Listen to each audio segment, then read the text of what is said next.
પૈસાની જેવી જરૂરત પડે ને એવું આપણે તરત ભાગવા લાગીએ છીએ. કાં તો ફિક્સ ડિપોઝિટ તોડાવી દઈએ, કાં તો ઘર પર કે ગાડી ઉપર રીફાઇનાન્સ લોન કરાવીએ છીએ, કાં તો ગોલ્ડ લોનનું ઓપ્શન લઈએ કે પછી આપણે કદાચ પર્સનલ લોન લેવાનું પણ વિચારીએ. પણ સાચું કહું, આ બધા ઓપ્શન વિચારતા પહેલાં મારે તમને એક એવી લોન વિશે કહેવું છે જે લોનમાં આપણે જે ઇન્ટરેસ્ટ ભરીએ છીએ ને એ ઇન્ટરેસ્ટ કરતાં વધારે તો એ લોન ઉપર અર્નિંગ્સ મળશે.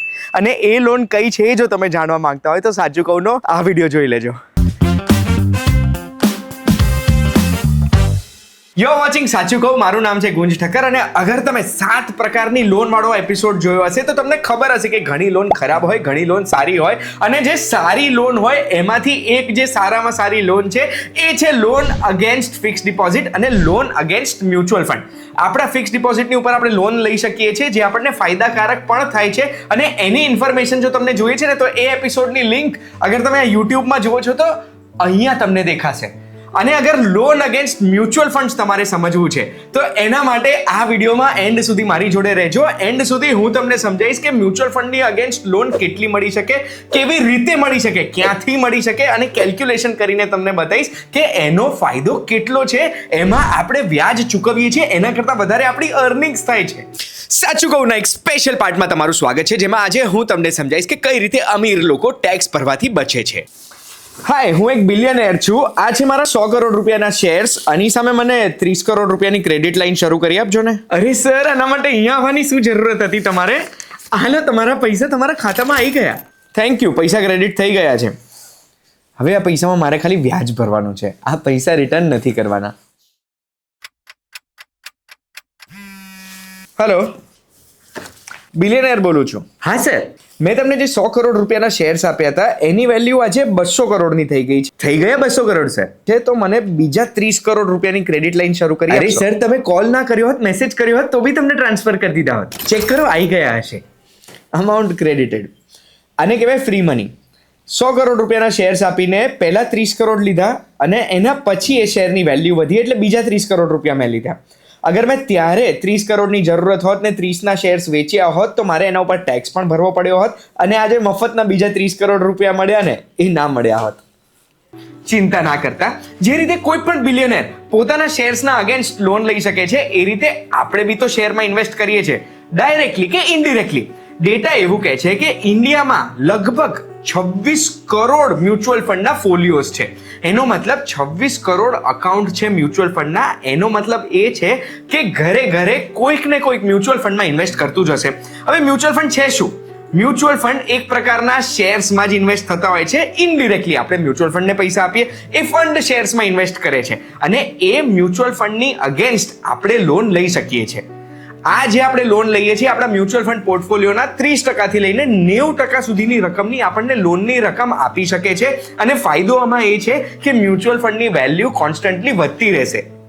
મ્યુચ્યુઅલ ફંડ આપણે વેચ્યા નથી, પૈસાની જરૂરત પડે ત્યારે આપણે મ્યુચ્યુઅલ ફંડ ઉપર લોન લીધી છે અને એટલે વેચવા ઉપર જે ટેક્સ લાગે છે, short term capital gains tax કે long term capital gains tax, એ આપણને લાગશે નહીં. અને જે રીતે ઘરની ઉપર આપણે લોન લીધી છે તો ઘરની માલિકી તો આપણી જ રહેવાની છે ને, એ જ રીતે મ્યુચ્યુઅલ ફંડની ઉપર આપણે લોન લઈએ છીએ તો મ્યુચ્યુઅલ ફંડની માલિકી આપણી જ રહેશે જ્યાં સુધી આપણે ટાઈમસર પેમેન્ટ કરતા રહીશું. તો સવાલ એ છે કે આપણે મ્યુચ્યુઅલ ફંડની ઉપર લોન કઈ રીતે લઈ શકીએ? તો તમને ખબર છે, આપણે 15 સેકન્ડની અંદર આપણા મ્યુચ્યુઅલ ફંડની ઉપર આપણને કેટલી લોન મળી શકે છે એની એલિજિબિલિટી ચેક કરી શકીએ છીએ અને 10 થી 15 મિનિટની અંદર આપણને એ લોનની રકમ આપણા બેંક એકાઉન્ટમાં ક્રેડિટ પણ થઈ શકે છે. જે કંપનીની હું વાત કરું છું એ આપણા દેશમાં જેટલી મ્યુચ્યુઅલ ફંડની લોન આપવામાં આવે છે એમાંથી 50% થી પણ વધારે માર્કેટ શેર એમનો છે અને કંપનીનું નામ છે વોલ્ટ મની. હવે આ વોલ્ટ મનીની લોન એટલે મને ઇન્ટરેસ્ટિંગ લાગે છે કે જ્યારે આપણે એમાં અકાઉન્ટ બનાવીએ છીએ, એ અકાઉન્ટ બનાવીને આપણી એક રકમ નક્કી થતી હોય છે. તો જ્યારે આપણે એ રકમ વિથડ્રો કરીએ ને બેંક એકાઉન્ટમાં, એ એલિજિબલ રકમ વિથડ્રો કર્યા પછી જ એના ઉપર વ્યાજ લાગશે, જે હું આગળ કેલ્ક્યુલેશનમાં તમને કહીશ. હવે આ વોલ્ટ મનીની એપ્લિકેશન તમે એપ સ્ટોર, પ્લે સ્ટોરથી ડાઉનલોડ કરી શકો ને એપ્લિકેશનની લિંક મેં ડિસ્ક્રિપ્શનમાં મૂકી છે, એનાથી તમે ડાઉનલોડ કરી શકશો. હવે આપણે કઈ રીતે મ્યુચ્યુઅલ ફંડ ઉપર લોન લઈ શકીએ? બહુ જ સિમ્પલ પ્રોસેસ છે. જે મેં તમને કીધું 15 સેકન્ડમાં એલિજિબિલિટી આપણે ચેક કરવી છે, કરી શકીએ છીએ. વોલ્ટ મની એપ્લિકેશન ડાઉનલોડ કરવાની, જે મેં તમને કીધું છે, જેની લિંક ડિસ્ક્રિપ્શનમાં છે, ક્લિક કરીને તમે ડાઉનલોડ કરી શકશો. ડાઉનલોડ તમે કરી દો છો આ એપ્લિકેશન, એના પછી તમારે એક અકાઉન્ટ બનાવવાનું છે. એટલું ધ્યાન રાખજો કે એ ફોન નંબરથી અકાઉન્ટ બનાવજો જે ફોન નંબર તમારા પેન કાર્ડ જોડે લિંક્ડ હોય. પછી તમારા પેન કાર્ડની ડિટેલ્સ માંગશે. એ પેન કાર્ડ એન્ટર કરશો, કારણ કે પેન કાર્ડથી તમારા મ્યુચ્યુઅલ ફંડનો પોર્ટફોલિયો ફેચ થશે, કારણ કે તમારો મ્યુચ્યુઅલ ફંડનો પોર્ટફોલિયો પેન કાર્ડની જોડે લિંક્ડ છે. પેન કાર્ડ એન્ટર કરશો, એના પછી ફરીથી ફોન નંબર તમારે એન્ટર કરવાનો આવશે ને એક ઓટીપી આવશે. ઓટીપી એન્ટર કરશો એટલે ઓટોમેટિકલી સિસ્ટમ ફેચ કરી લેશે કે તમારી પાસે કેટલા મ્યુચ્યુઅલ ફંડ છે અને એ મ્યુચ્યુઅલ ફંડની ઉપર એલિજિબલ લોન તમને કેટલી મળે છે ને રકમ તમને કહી દેશે. આ એલિજિબિલિટી કેવી રીતે નક્કી થતી હોય છે કે અગર ઇક્વિટી મ્યુચ્યુઅલ ફંડ છે ને તો એમાં 50% સુધી આપણને લોન મળી શકે એની ટોટલ કોર્પસના, અને જો ડેટ ફંડ છે તો એવા સંજોગોમાં 90% સુધી મળી શકે છે. આનો એક કોમ્પ્લેક્સ ફોર્મ્યુલા છે અને આપણા દેશમાં જેટલા બી મ્યુચ્યુઅલ ફંડ્સ છે એમાં મેક્સિમમ મ્યુચ્યુઅલ ફંડ્સ આ એપ્લિકેશનમાં કવર્ડ જ છે. આના પછી આપણને એક એલિજિબિલિટીની રકમ કહેશે. અહીંયાથી આગળ જો હવે આપણે અગર લોન લેવી છે તો આપણી એલિજિબિલિટી માની લો ₹1,00,000 છે ને આપણે 50,000ની લોન લેવી છે, તો 50,000ની રકમ આપણે જો રેડી રાખવી છે ઇમરજન્સીના ટાઈમ માટે કે પછી અત્યારે ઉપાડવા માટે, તો આપણે લિમિટ 50,000ની નક્કી કરી દેવાની. એ લિમિટ સેટ કરીશું, પછી આપણે આગળ વધવાનું છે. આ આગળ જ્યારે આપણે વધીશું ત્યારે ખબર પડશે કે આનો વ્યાજદર કેટલો છે. બહુ જ ઇમ્પોર્ટન્ટ છે વ્યાજદર, 10.49% પર એનમ. રિડ્યુસિંગ રેટ ઉપર વ્યાજદર છે, એટલે જેમ જેમ આપણી મૂડી આપણે ઓછી કરતા જઈશું એમ વ્યાજ પણ ઘટતું જશે અને 10.49%ના હિસાબે આપણને વ્યાજ લાગશે. કેલ્ક્યુલેશન કરીને હું તમને આગળ બતાડીશ, પણ આમાં હજુ એક ખર્ચો આપણને લાગશે. જ્યારે આપણે અકાઉન્ટ બનાવીશું અને નેક્સ્ટ કરીને જ્યારે પણ આપણે લોન લેવા માટે મ્યુચ્યુઅલ ફંડના અગેન્સ્ટ આપણે એક રકમ નક્કી કરીશું અને એ રકમ આપણા ખાતામાં લેવા માટે આપણે આગળ વધીશું ને તો એક પ્રોસેસિંગ ફીસનો ખર્ચો પણ આવશે. આ પ્રોસેસિંગ ફીસ ₹1,500ની છે. હવે માની લો આ ₹50,000 આપણે જે જોઈએ છે એ આપણે લાઈને આના મેઇન ડેશબોર્ડ ઉપર મૂકી દીધા છે. મેન્ડેટ જે આવે છે, અગ્રીમેન્ટ જે આવે છે, બધું આપણે ઓકે કરી દીધું છે, પણ પૈસા વિડ્રો નથી કરતા તો આ ₹1,500 હમણાં નહીં લાગે આપણને. અગર આપણે 1 મહિના સુધી આ પૈસા વિડ્રો નથી કરતા અને આપણે આ પૈસા ખાલી પાસ કરાવીને મૂકી રાખ્યા છે તો જે આ પ્રોસેસિંગ ફીસ છે ને ₹1,500ની એ આપણને નેક્સ્ટ મંથમાં લાગશે, જે મેન્ડેટ આપણા અકાઉન્ટમાં આપણને પડશે. એટલે અગર તમારે મ્યુચ્યુઅલ ફંડના અગેન્સ્ટ લોન અત્યારે ઉપાડવી નથી તો કદાચ અહીંયા સુધી તમે ના જતા. પણ જો અગર તમારે એવું જોઈએ છે કે તરત જરૂરત પડે ત્યારે પૈસા હાજર થવા જોઈએ તો આ ₹1,500 ભરી દેવા યોગ્ય છે, કારણ કે આ ₹1,500 3 વર્ષ માટે વેલિડ છે અને 3 વર્ષ સુધી પછી આપણે આપણા મ્યુચ્યુઅલ ફંડના પોર્ટફોલિયો પર કેટલી લોન લઈશું અને કેટલી બી વાર રીપેમેન્ટ કરીશું ને પ્રોસેસિંગ ફીસ નહીં લાગે, ફક્ત ઇન્ટરેસ્ટ રેટ લાગશે, એ બી 10.49%નો. હવે આજે મ્યુચ્યુઅલ ફંડની લોન મળે છે ને આ એક ઓવરડ્રાફ્ટ ટાઈપની લોન છે. એટલે સૌથી પહેલા તો આ ₹50,000 માની લો આપણે આપણા પાસ કરાવીને મૂકી દીધા, પણ આપણે એને વિડ્રો નથી કરતા તો ₹1 વ્યાજ લાગશે નહીં. પણ આપણે જો એક વખત વિડ્રો કરી લીધા તો એના પછી જે રીતે આપણે પેલા બિલિયનેરે ફક્ત ઇન્ટરેસ્ટ ભર્યું હતું એ જ રીતે આપણે જે પૈસા વિડ્રો કરીએ છીએ એનું આપણે ફક્ત ઇન્ટરેસ્ટ ભરવાનું રહેશે.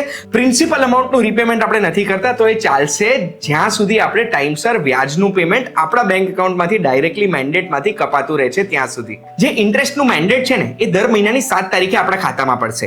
એ 7 તારીખે પૈસા વિડ્રો થઈ જશે. અગર 7 તારીખે બેલેન્સ નથી તો 21મી તારીખે ફરીથી પડશે. 21મીએ પણ જો આપણે નથી વિડ્રો કરવા દેતા એમને, અગર આપણે બેલેન્સ નથી રાખતા તો એવા સંજોગોમાં માની લો અગર ₹400 વ્યાજ આપણે એમને પે કરવાનું છે તો પછી એ ₹400 જેટલાનું મ્યુચ્યુઅલ ફંડ એટલે ₹400 રિકવર કરવા માટે એટલું ફંડ આપણું વેચી કાઢશે. પણ મને ખબર છે કે તમે ટાઈમસર ઇન્ટરેસ્ટ ભરશો જ.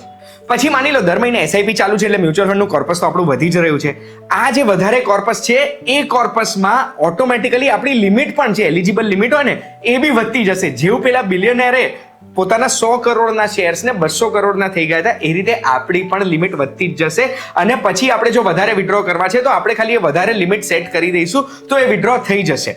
હવે હું તમને કેલ્ક્યુલેશન કહેવા માંગુ છું કે કઈ રીતે લોન અગેન્સ્ટ મ્યુચ્યુઅલ ફંડ સારામાં સારી લોનમાંથી એક છે. માની લો આપણી જોડે ₹1,00,000 કોર્પસ છે, એક એવા મ્યુચ્યુઅલ ફંડમાં આપણે ઇન્વેસ્ટ કરેલું છે જે આપણને વાર્ષિક 12%નું રિટર્ન આપે છે લોંગ ટર્મમાં. તો આપણે ઉદાહરણ માટે એવું ગણી લઈએ છીએ કે એમાંથી ₹50,000ની એલિજિબિલિટી આપણને મળી છે. આ ₹50,000 જો અગર આપણે વિડ્રો કરીએ છીએ તો આપણને વોલ્ટ મની એપ્લિકેશનમાં જ ₹431 વ્યાજ દર મહિને લાગશે એવું બતાવે છે. માની લો આપણે 6 મહિના માટે જ વિડ્રો કર્યા છે તો ₹431 આપણે દર મહિને ભરવાના આવશે. હવે 6 મહિના પછી આપણે એક જ સાથે ₹50,000 ભરી દેવા છે તો આપણે કેટલા રૂપિયા ભરવાના આવશે? લગભગ ₹52,500 આપણે ભરવાના આવશે, કારણ કે 431 દર મહિને અને 50,000 જે આપણે લીધા હતા તે. પણ માની લો આપણે એક લોનની જેમ અને ભરીએ છીએ અને દર મહિને 8,500 રૂપિયાની ઈએમઆઈ ભરીએ છીએ, તો એવા સંજોગોમાં આપણે 6 મહિના પછી 51,500 રૂપિયા ભર્યા હશે, એટલે 1,500 રૂપિયાનું આપણે વ્યાજ ભર્યું. પણ એની સામે અગર જે મ્યુચ્યુઅલ ફંડ આપણને 12% રિટર્ન આપે છે ને, આપણે ભલે લોંગ ટર્મમાં એ 12% આપે, પણ 12% અગર ગણીએ તો એ 6 મહિનાની અંદર એ મ્યુચ્યુઅલ ફંડની વેલ્યુ થઈ ગઈ હશે 53,000 રૂપિયા. એટલે 1,500 રૂપિયાના વ્યાજની સામે આપણા ફંડે 3,000 રૂપિયા કમાયા, ત્યાં થઈ ગયો 1,500 રૂપિયાનો નફો. એટલે આ એક સારી લોન છે, કારણ કે અપ્રિશિએટિંગ એસેટ ઉપર આપણે આ લોન લીધેલી છે અને આ લોનની ઉપર આપણે કોઈ પણ જાતનું ટેક્સ ભરવાનું નથી, ના short term capital gain tax, ના long term capital gain tax.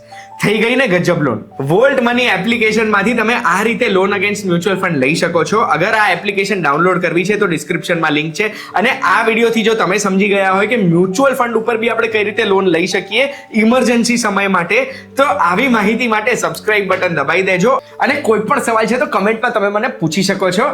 આપણે ફરી મળીશું. બાય.